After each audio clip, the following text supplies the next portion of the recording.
stepping in as well. Over the top. I mean, that was a full force shot to the temple. I mean, he's right now.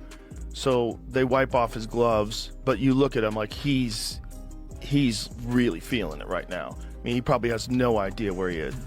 When I'm going to take your soul, and you're either going to give up or you're going to get knocked out.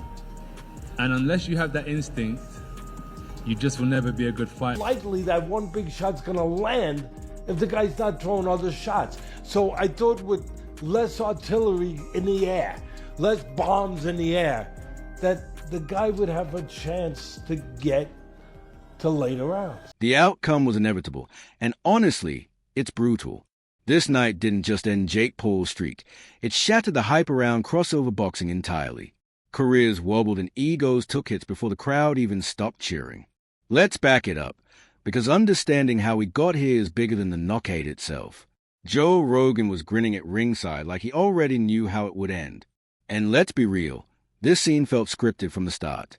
From the moment a former Olympic heavyweight entered the ring, it was clear this wasn't just another fight. It was a ticking clock. Feeling frustrated yet? Good, because the real story hasn't even been told, and it's about to drop. Well, realistically, it's one of the craziest propositions of all time. You take a guy who just had a boxing match that looks like a sparring match with a 58-year-old Mike Tyson, and then you're going to fight one of the absolute scariest knockout artists. I saw Rogan lean over toward Joshua with that knowing grin, like the story had already wrapped. He said the thing no one likes to admit, real boxing isn't impressed by clout, numbers, or storylines. When Jake went down, the surprise wasn't the fall itself. It was what it confirmed. That quiet, uncomfortable moment when reality clicks into place. His used to sharing the ring with worn-down MMA stars and familiar names past their prime. This time, he was face-to-face with a two-time heavyweight champion whose timing was lethal. And here's what should really sit wrong with you. Rogan claimed the outcome was never up for debate. If that's true, then who signed off on this? And why does it feel like someone wanted this message delivered live for everyone to see? It's not just physical, it's psychological. And when you understand the psychological warfare, I did say to you that, Jake, what's going to happen? I'm going to see a time when I'm going to take your soul, and you're either going to give up or you're going to get knocked out. And unless you have that instinct... After it was over, Joshua didn't sugarcoat a thing. That's when the mood shifted. He said the quick knockout actually spared Jake from something far worse, something drawn out and relentless. I don't think most people caught what he was really saying, because it wasn't trash talk. It was a warning. He explained that if the fight had gone longer, the damage wouldn't have been sudden. It would have been systematic, wearing him down in every way. And pay attention to this, because it matters. When a champion calls a fast ending an act of mercy, it means he understood exactly how dangerous the situation could have become. And it leaves one uncomfortable question hanging in the air. Who agreed to this matchup knowing all of that? Because straight after the fight, I heard the question being posed to Joshua, will he now fight Fury? And then my first thought was, after what I've seen, who cares? After that, who cares if Joshua fights Fury? I like Anthony Joshua immensely, Spencer. Any exchanges I've had with him, I think he comes across terrifically well. But I fail to see where it's taken us, where it's taken him, other than hugely increasing his bank balance. You know, I really fail to see what this has done. Well, it's done nothing, but he was going to fight in November, like I said, and he's just gone in there against Jake Paul. What has it done for his legacy? Absolutely zero. But it was, you know, he's earned a lot of money doing that. And he's going to go again, and he's going to fight possibly February, March, and then there's that Tyson Fury fight that's looming that could happen in September, whether Tyson Fury decides to come out of retirement or not come out of retirement. For Anthony Joshua, he's earned a hell of a lot of money. This is prize fighting, and that's what it's all about. And that's what he's done. The reaction was immediate and fractured.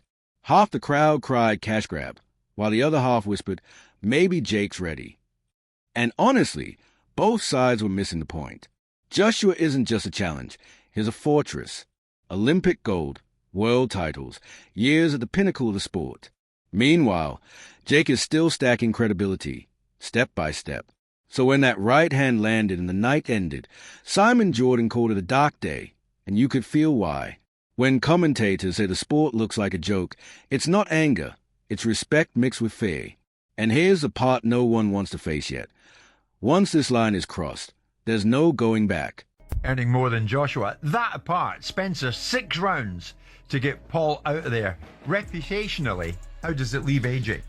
Well, thankfully, it didn't go to points because I think that would have been a disaster for Anthony Joshua. I think that he needed to get the job done inside the distance, and he done it. Look, he could have done it at any given point. I think that he could have cut the ring off whenever he wanted to and got Jake Paul out of there. He took his time on that. He allowed Jake Paul to run around like a rabbit and throw the occasional shot from time to time. And I think he only landed 1 clean punch, didn't he, Anthony Joshua? And that was the one that broke his jaw in 2 places. But, I mean, you said, did you not, to us in this very studio the other day, he's got to get him out of there in round 1. I did. Otherwise, what are we seeing? Exactly that. And I think what we saw there was a little bit of entertainment. And that was pretty much it. But not entertainment that many people enjoyed, if I'm honest. I think that people wanted... Jordan didn't stop there. Later, his tone shifted. Lower, sharper. He said these matchups erase a line between real competition and online spectacle, crowding out fighters who spent years earning their place. And if that sounds like generational complaining, you're missing the warning. He pointed out that Joshua has nothing left to prove. His legacy was already sealed long before any viral promotion entered the picture, which leads to the second warning sign. Because if someone who's already accomplished everything is still being drawn into this environment, it means there's a larger force at work. And whoever's behind it isn't finished. Not even remotely. But this is a giant Olympic gold medalist heavyweight. I mean, Anthony Joshua is Here's the thing that nightmares are made of. And he's got that one-punch nuclear power. One punch. I kept hearing talk about legacy, and honestly, it made my stomach twist. People kept asking what this fight did for Joshua. The truth? Practically nothing. Except padding his wallet and raising an even bigger question mark over the whole spectacle. If it had dragged to the judges' scorecards, reputational disaster would have been guaranteed, and everyone knew it. So Joshua did what he had to. He ended it clean. But here's the creeping unease. When fights are treated like entertainment instead of what they really are, it's easy to forget what happens when real danger steps in.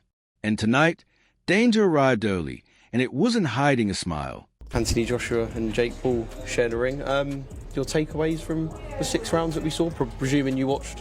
I was impressed with Jake Paul. I thought that, following on from what we're saying, right? A few years ago, he was on Disney as a kid, acting up, and has decided to become a professional fighter. That takes balls, but he's obviously striving to be as good as he can be. You can see that in the way that he moves, the way that he is developed in how he's punching and performing.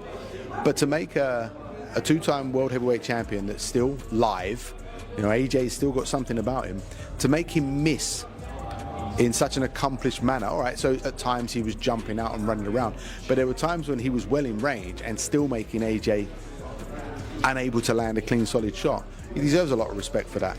And then the shot that actually finished the fight, that broke his jaw quite badly, didn't put him out. That shot's that shot he threw with serious intention has put a lot of professional heavyweights to sleep. He didn't go to sleep. He actually finished on his knees, didn't he? Laughing and spitting blood out of his mouth. So, like they say, it's a special type of crazy and a special type of brave to do it. But I actually, hats off to him, because he showed that he's developing some accomplished little skills in there to look after himself. The size difference is always going to fatigue him.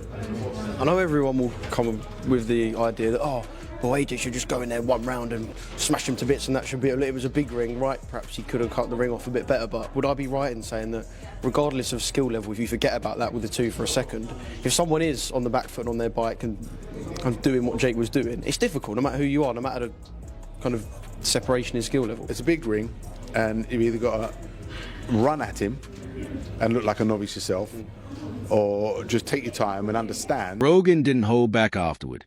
And if you weren't paying attention, you might have missed just how unsettling his words were. He called Joshua one of the most athletic heavyweights ever, moving like a middleweight stuck in a nightmare scenario. That one line should have crushed any crossover fantasies instantly. When speed and knockout power exist together, there's no room for practice rounds. There are only endings. And there's another layer most people haven't noticed. Rogan basically said putting Jake or Logan in the ring with him makes zero sense. Yet somehow, the conversation keeps circling as if it's inevitable. Why? Would be more of a mismatch than Jake Paul. You know what I mean? Because at least Jake Paul has taken boxing or has trained with real boxing trainers in real boxes. Whereas Logan Paul, you know, he did that exhibition with Floyd, and Floyd's a little guy. Not saying a little guy can't thump, because Floyd really gave him some two pieces with no sides, right? But at the same time, you take his friend, Floyd's friend, Anthony Joshua, and get hit by him and see what happens. The same thing. Probably worse, because I think Logan, you know, he's a little taller than Jake. And because he's a little taller than Jake, he may think he's a little stronger than Jake. Which, I don't know which one's true or not. I don't think it makes a difference. But because he may feel that way, he may want to go in there and try to bang it out with AJ. And if that happens, it's going to be a lot quicker. See, that 6 rounds it took AJ to finally catch Jake. It took that way because Jake was on that bicycle, moving, being elusive, trying to come in and then come out. He tried to do a very poor man's Alexander Usyk, right? And it didn't work for him. Logan ain't gonna do that. Logan's gonna come in throwing bunches and bunches like he did with Floyd, trying to get him in there and, you know, do all this stuff. And what's gonna happen as soon as AJ lines him up, sets his punch, he's gonna hit Jake and he's gonna break Jake down. And Adam Boo spoke up, and things got interesting. He actually gave Jake some credit, which I didn't see coming. Boo pointed out that Jake made Joshua miss at moments and showed genuine ring intelligence. That should feel encouraging, but it doesn't, because Boo immediately snapped back to reality. Once Joshua made his adjustments, it was over. That's the unsettling part. Skill and improvement weren't enough to save Jake, and they won't save the next person who steps in. And yet, people barely notice a warning. The Logan Paul talk started right away, and I laughed at first, but that laughter didn't last. Analysts shut it down hard, saying it would be comedy for all the wrong reasons. Jake trained full-time and still got caught, while Logan divides his focus like it's a hobby. And here's the thing. The way that conversation unfolded felt reckless, like people were tempting disaster a second time. Comparing the brothers hurt more than the knockout itself because it revealed that Jake actually took boxing seriously and earned basic professional respect. But even that silver lining feels fragile when stacked against a shattered jaw and a ringside legend laughing. Respect has limits. When analysts say Logan would make boxing look like a circus, they aren't exaggerating. They're issuing a warning. And warnings like that have a way of testing fate. Be why the end. Everyone tried to wrap it up neatly, but the story refused to be contained. Two narratives emerged. Crossover boxing might be undermining the sport, or Jake deserves credit for stepping up. Both can be true, and both can still end badly, because skill, experience, and real power always win. The cost just shows up somewhere else, and nobody talks about who pays it when the cameras are off. I keep replaying Rogan's laugh. It wasn't cruel. It was resigned, like watching gravity do exactly what it was always going to do. And that scares me more than outrage, because resignation means expectation. Expectation means this wasn't an accident, if it wasn't an accident, there are meetings, contracts, and nods we'll never see. And that trail doesn't lead anywhere comforting. You might think this ended when the bell rang, the jaw broke, and the checks cleared, but it didn't. The tone changed afterward. The language shifted. People started talking about mercy, inevitability, and nightmares.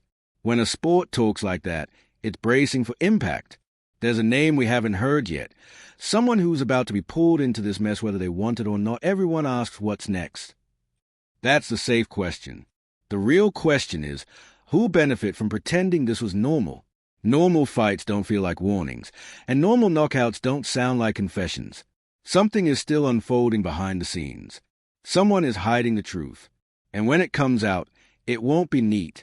It will be loud, messy, and irreversible. This isn't over. It exposed things, and exposure never heals quietly. It festers. As long as money whispers louder than caution, the situation stays volatile. And I wouldn't be surprised if the next big shock isn't about a fight at all, but about accountability finally catching up.